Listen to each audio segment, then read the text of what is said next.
વંદે માતરમ વિદ્યાર્થી મિત્રો, ધોરણ 11 કોમર્સ, વિષય અર્થશાસ્ત્ર, પ્રકરણ 2, મૂળભૂત ખ્યાલો અને સંકલ્પનાઓ.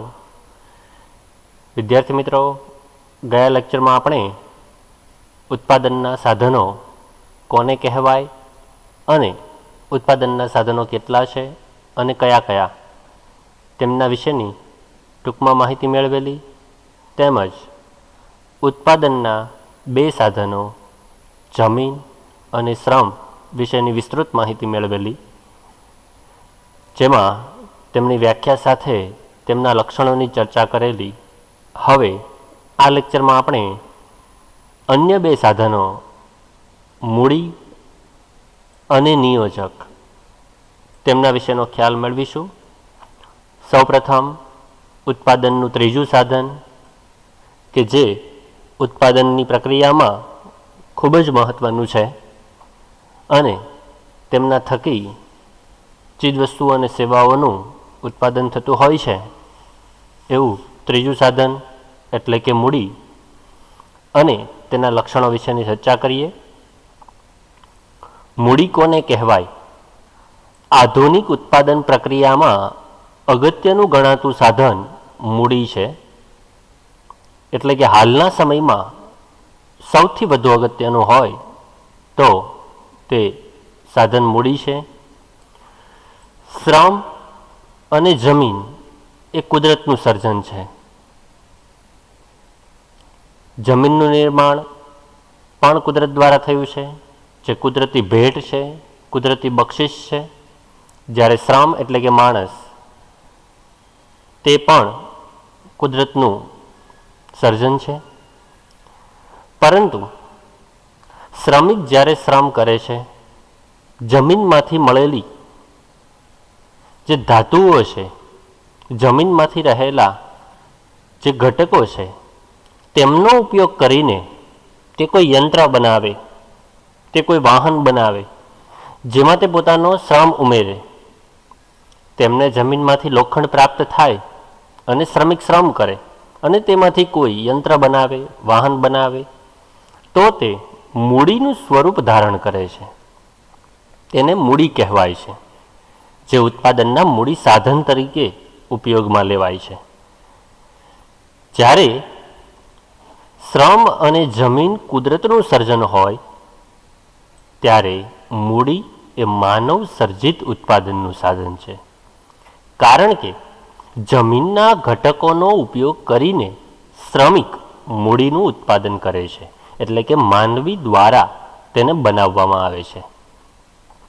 મૂડી એટલે એવી ભૌતિક વસ્તુઓ જેને જોઈ શકાય છે અને માપી શકાય, તેને ભૌતિક વસ્તુઓ કહીએ છીએ. મૂડી એટલે એવી ભૌતિક વસ્તુઓ કે જે ઉત્પાદનમાં મદદરૂપ થાય, જેમ કે યંત્રો, વાહનો, ઓજારો, તેને મૂડી સ્વરૂપ ગણી શકીએ, કારણ કે તે ઉત્પાદનની પ્રક્રિયામાં મદદરૂપ થાય છે. મૂડીને ઉત્પાદનનું ઉત્પાદન સાધન માનવામાં આવે છે, કારણ કે મૂડી એ એવી ભૌતિક વસ્તુ છે જેનું ઉત્પાદન થયું છે. એટલે કે સૌપ્રથમ મૂડીનું ઉત્પાદન થાય છે, માનવી તેનું ઉત્પાદન કરે છે. વાહનો, યંત્રો, ઓજારો કે જેમનું ઉત્પાદન માનવીએ કર્યું છે, તેમના ઉત્પાદન થયા બાદ યંત્ર બને છે. ત્યાર પછી તે અન્ય કોઈ વસ્તુના ઉત્પાદનમાં ફાળો આપે છે. એટલે કે મૂડી એ ઉત્પાદનનું ઉત્પાદિત સાધન છે એવું કહી શકાય, કારણ કે સૌપ્રથમ તેનું ઉત્પાદન થયું અને ત્યારબાદ તે અન્ય વસ્તુના ઉત્પાદનમાં મદદરૂપ બને છે. કારણ કે મૂડી એ એવી ભૌતિક વસ્તુ છે જેનું ઉત્પાદન થયું છે અને હવે તે ઉત્પાદનમાં મદદરૂપ બને છે. દાખલા તરીકે ટ્રેક્ટરનું ઉત્પાદન થયું છે. સૌપ્રથમ ટ્રેક્ટરનું ઉત્પાદન કરવામાં આવે, ટ્રેક્ટર બનાવવામાં આવે અને ત્યાર પછી તે ટ્રેક્ટર ખેતીના કામમાં આપણને ઉપયોગી બનશે, એટલે કે ખેતીના ઉત્પાદનમાં આપણને કામ લાગશે. એ જ રીતે યંત્રોને સૌપ્રથમ બનાવવામાં આવે અને ત્યારબાદ યંત્રો આપણને અન્ય વસ્તુના ઉત્પાદનમાં ઉપયોગી થાય છે. મૂડી અને સંપત્તિ વચ્ચે પણ તફાવત છે, કારણ કે સંપત્તિ પણ ભૌતિક છે, પણ બધી સંપત્તિ ઉત્પાદનની પ્રક્રિયામાં સામેલ થતી નથી. મૂડી અને સંપત્તિ વચ્ચે તફાવત છે. મૂડી દ્વારા અન્ય વસ્તુનું નિર્માણ કરી શકાય, પરંતુ ઘણી બધી સંપત્તિ એવી છે કે જેના દ્વારા અન્ય વસ્તુનું ઉત્પાદન થઈ શકતું નથી, માત્ર તેનો ઉપયોગ થઈ શકે છે. જોઈએ મૂડીના લક્ષણો. મૂડીના લક્ષણો જેમાં સૌપ્રથમ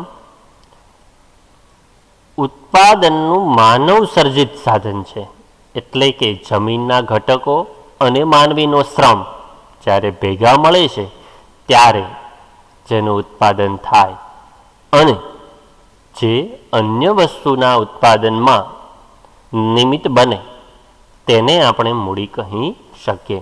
એટલે કે મૂડીનું સર્જન માનવીએ કર્યું છે, તેથી તેને માનવ સર્જિત સાધન કહે છે.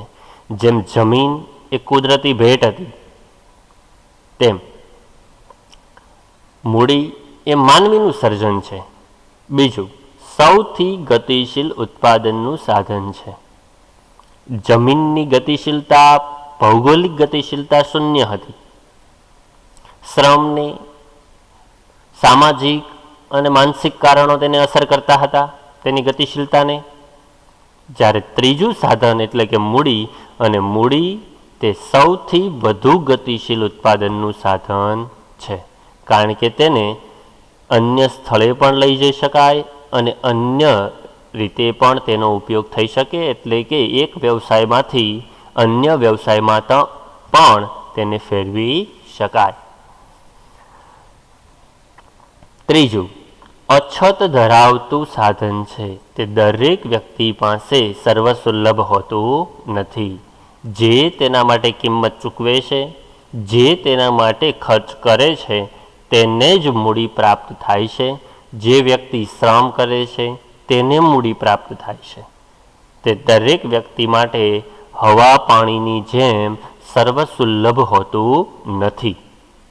તેની અછતો હોય છે, તેનો પુરવઠો મર્યાદિત હોય છે, કારણ કે તેનું ઉત્પાદન કરવામાં આવે છે.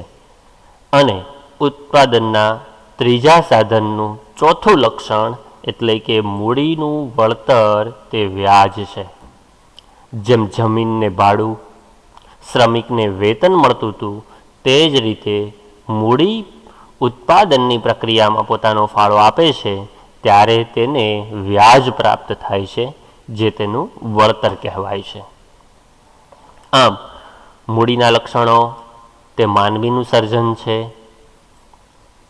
તે ઉત્પાદનનું ગતિશીલ સાધન છે, તેને ફેરવી શકાય છે, ભૌગોલિક હોય કે વ્યાવસાયિક રીતે તેને ફેરવી શકાય છે. ત્રીજું, તે અછત ધરાવે છે, અને ચોથું, તેને મળતા વળતરને વ્યાજ કહે છે. હવે ઉત્પાદનનું ચોથું સાધન એટલે કે નિયોજક.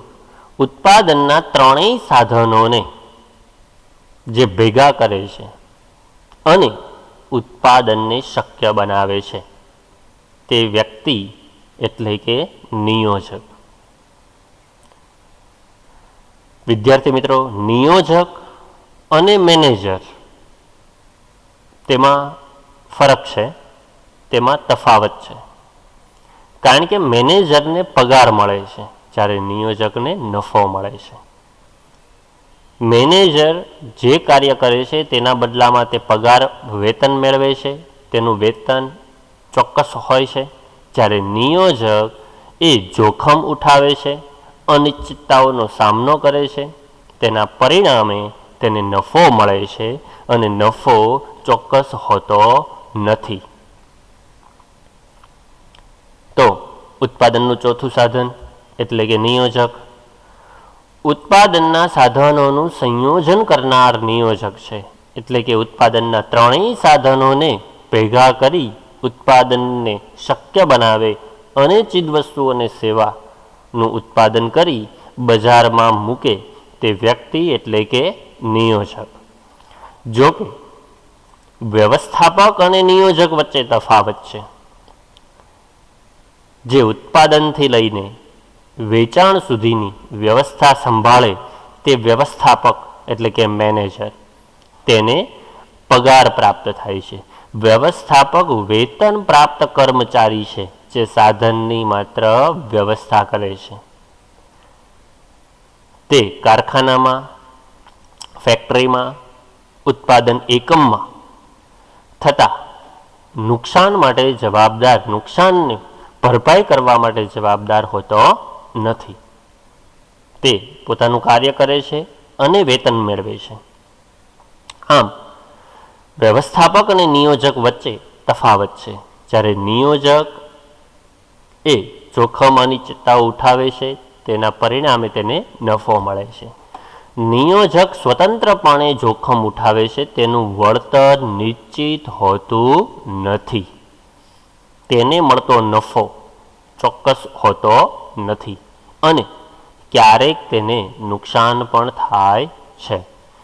જમીન, મૂડી, શ્રમના સંયોજન દ્વારા ઉત્પાદનના ત્રણેય સાધનોને ભેગા કરી જે ઉત્પાદન પ્રક્રિયા યોજે છે અને આવક મેળવવાનો પ્રયત્ન કરે છે તેને આપણે નિયોજક કહીએ છીએ.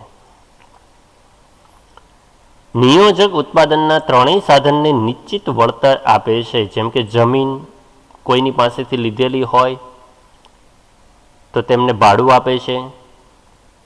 નિયોજક એ કારખાનાનું નિર્માણ કરે ત્યારે જમીન લે છે તો તેને ભાડું આપે છે. જે કારીગરો, જે શ્રમિકો તેમને ત્યાં કામ પર આવે છે તેમને તે વળતર સ્વરૂપે વેતન આપે છે અને જેમની પાસેથી મૂડી લાવે છે તેમને તે વ્યાજ ચૂકવે છે.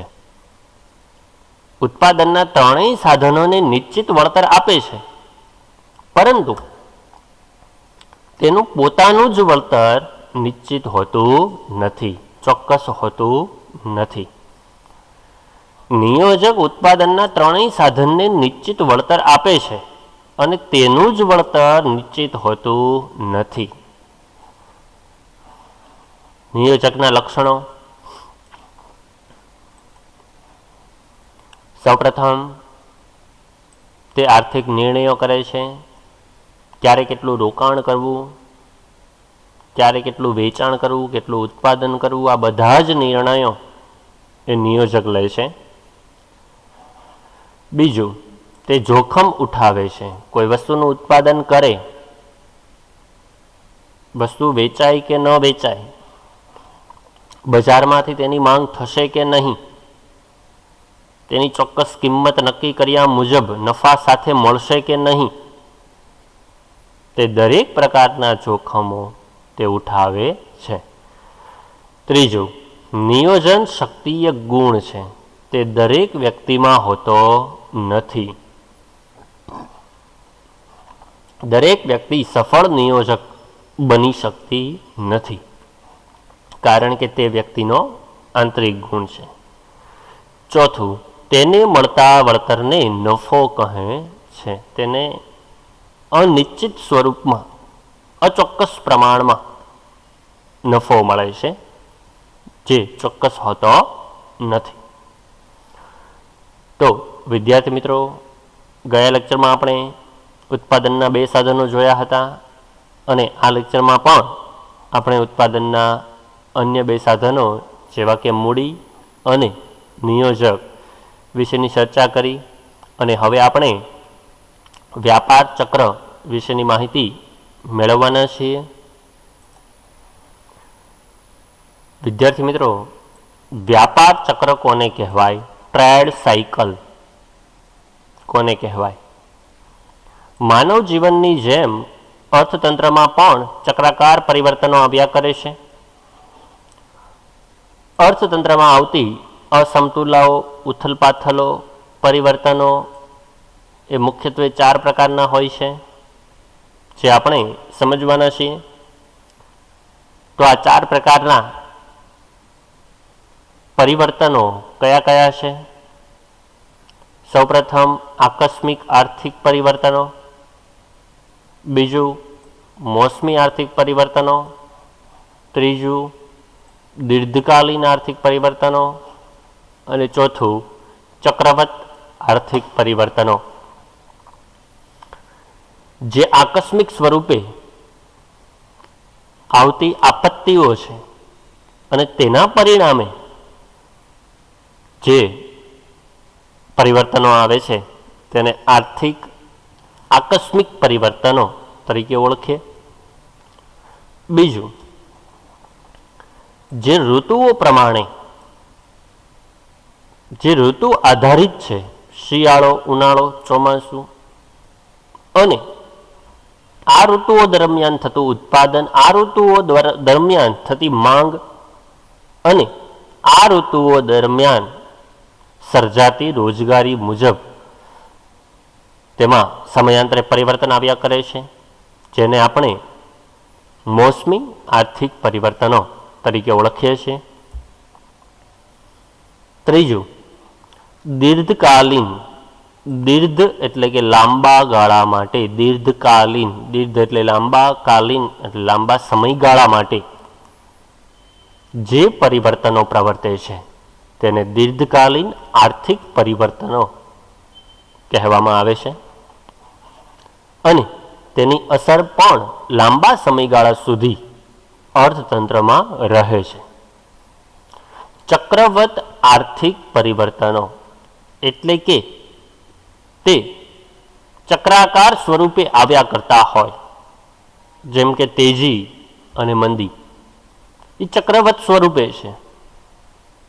તેનો સમયગાળો કોઈ ચોક્કસ હોતો નથી, પરંતુ તે ચક્રાકાર સ્વરૂપે વારાફરતી અર્થતંત્રમાં આવા પરિવર્તનો સર્જાયા કરતા હોય છે અને તેના આધારે વસ્તુઓનું ઉત્પાદન હોય, વેચાણ હોય, માંગ હોય, પુરવઠો હોય કે રોજગારી હોય, તેમાં ફેરફાર થયા કરતા હોય છે અને તેની અસર સમગ્ર અર્થતંત્ર પર પડતી હોય છે. તે કોઈ ચોક્કસ ક્ષેત્ર માટે હોતા નથી, પરંતુ દરેક ક્ષેત્રને માટે તે અસરો લાવે છે અને અર્થતંત્રમાં ફેરફાર સર્જે છે. તો આવા વ્યાપાર ચક્રના પરિવર્તનોની સૌપ્રથમ ચર્ચા કરવાની છે અને ત્યારબાદ વ્યાપાર ચક્રના તબક્કાઓની ચર્ચા કરવાની છે. તો સૌપ્રથમ આકસ્મિક આર્થિક પરિવર્તનો. અર્થતંત્રમાં અકસ્માતે જ અણધાર્યા પરિવર્તનો આવી શકે છે. દાખલા તરીકે વાવાઝોડું, અત્યંત વરસાદ પડવો, પૂર આવવું, દુષ્કાળ પડવો. આવા આકસ્મિક પરિવર્તનો, આવા આકસ્મિક પરિબળો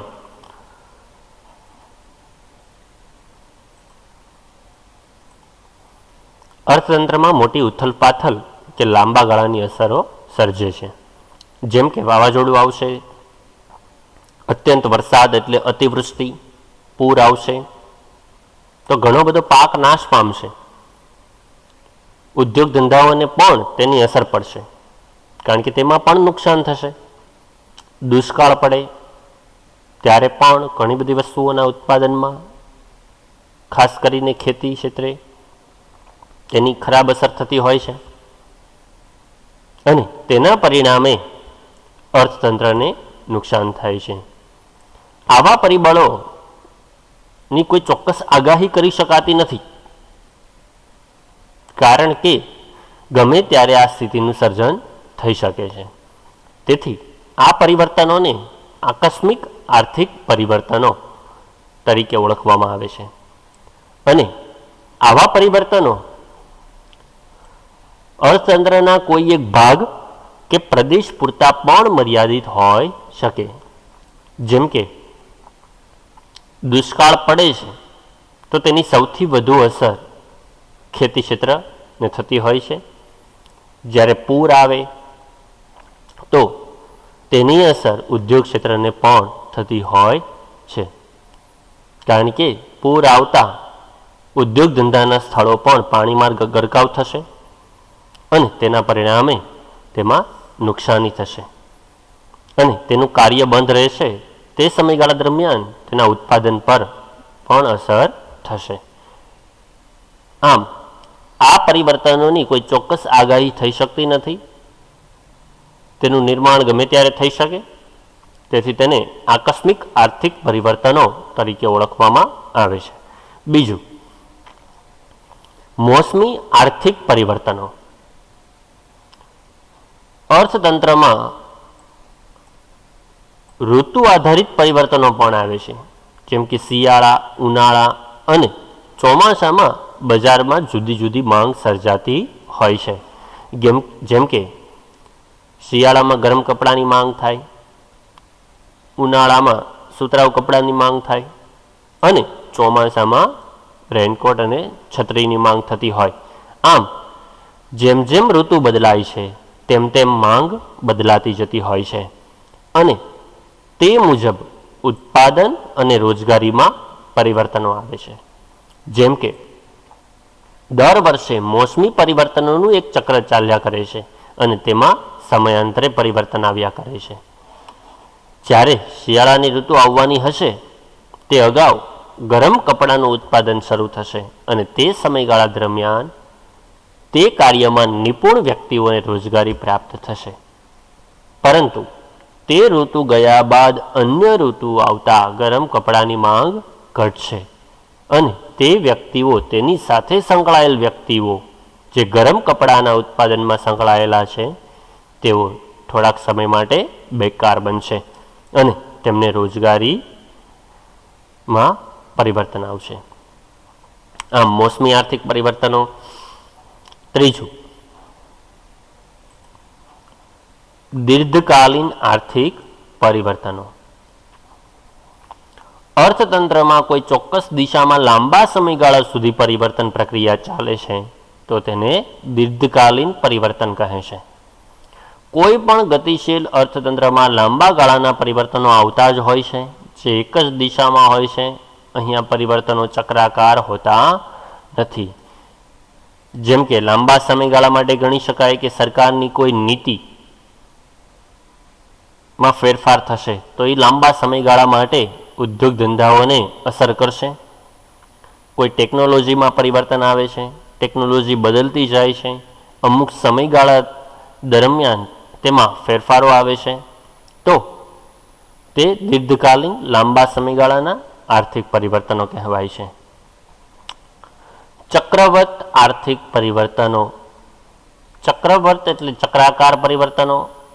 એક સમયગાળા દરમિયાન ઉધર્વગામી અને અધોગામી ઉતાર ચઢાવ આવતા હોય.